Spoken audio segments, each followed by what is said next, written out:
And he lifted up his eyes on his disciples and said, Blessed are you who are poor, for yours is the kingdom of God. Blessed are you who are hungry now, for you shall be satisfied. Blessed are you who weep now, for you shall laugh.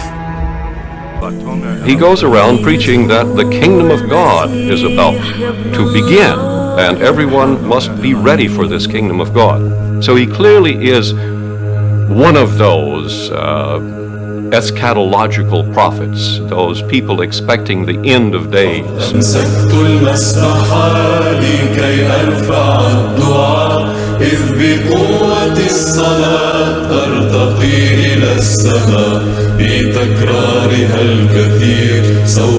They chose James the Just as overseer of Jerusalem. James the Just is recorded to have been the first elected to the throne of the oversight of the church in Jerusalem. The succession of the church passed to James, the brother of the Lord. Father Dean Burchard, why is James so marginalized in church history? I mean, we've seen no pictures or statues of him in Rome. Yeah, that's true, and unfortunately, most of the history of that Jerusalem church is lost. If it were not for Luke, with a few recording the few little things that he learned, we'd know next to nothing at all. You know, and so most of that history is lost, and it's tragic. So you don't believe Luke was trying to write James out of the story and promote Paul over James? Well, it's true, and that's an issue in the study of the Acts of the Apostles, you know, that it's a selective history. The disciples said to Jesus, "We know that you're going to leave us. Who will be our leader?" Jesus replied to them, "No matter where you are, you're to go to James the Just, for whose sake heaven and earth came into being." Then some of the believers who belonged to the party of the Pharisees stood up and said, "The Gentiles must be circumcised and required to obey the law of Moses." The apostles and elders met to consider this question. When they finished, James spoke up. "Brothers, it is my judgment, therefore, that we should not make it difficult for the Gentiles who are turning to God. Instead, we should write to them, telling them to abstain from food polluted by idols, from sexual immorality, from the meat of strangled animals, and from blood."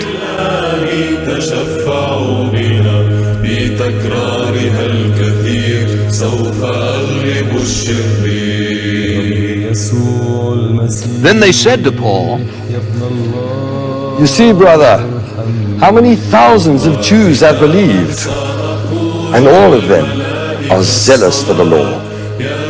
They have been informed that you teach all the Jews who live among the Gentiles to turn away from Moses, telling them not to circumcise their children or live according to our customs.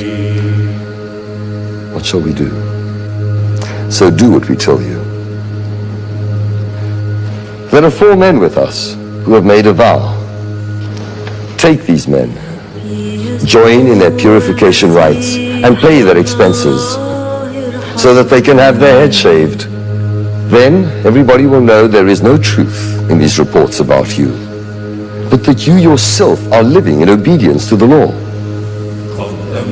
When they saw that the gospel of the uncircumcision was committed unto me, as the gospel of the circumcision was unto Peter, for he that wrought effectually in Peter the apostleship of the circumcision, the same was mighty in me toward the Gentiles. And when James, Cephas, and John, who seemed to be pillars, perceived the grace that was given unto me, they gave to me and Barnabas the right hands of fellowship, that we should go unto the heathen, and they unto the circumcision. Only they would that we should remember the poor, the same which I also was forward to do.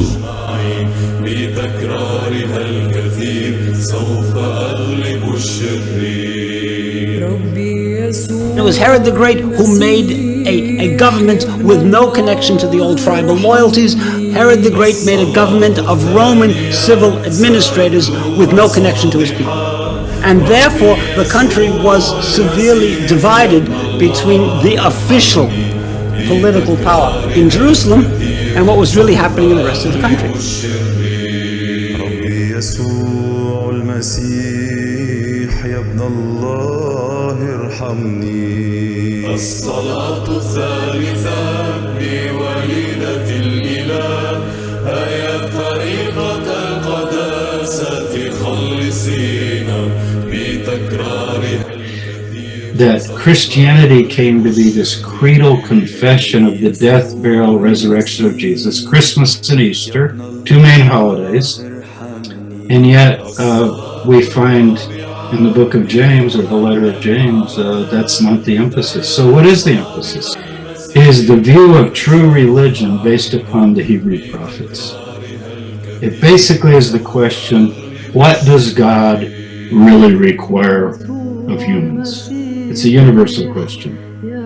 You know, Micah, I'm talking about Micah, Amos, Hosea, these ringing prophets that talk about justice and righteousness. If you're kind of critical of Paul, you'd say, no, wait a minute, he never even met Jesus. Shouldn't we go more by what Jesus taught and what people that knew Jesus taught, like James, his own brother, or Peter, who was with him, Cephas or Cephas, rather than the visionary experience of somebody who never actually met him? And how do we know how to credit that visionary experience?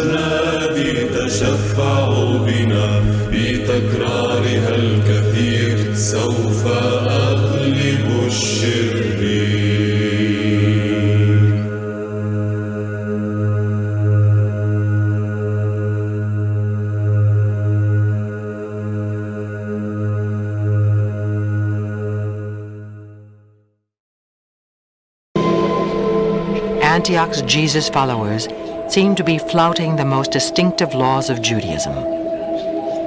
Laws delivered by Moses, which prohibited non-kosher food and went to the heart of Jewish identity. For hundreds of years, Jewish martyrs had died to observe the Jewish law. Now, Paul is saying that pagans can become full Jews without being converted. So what they had died for was now somehow abrogated, or could be skipped, or could be bypassed. And for many Jews, that was just not acceptable. They invoked all the authority of the Jerusalem apostles, men who had known Jesus personally, and in James's case, were even members of his family. Peter and Barnabas acquiesced.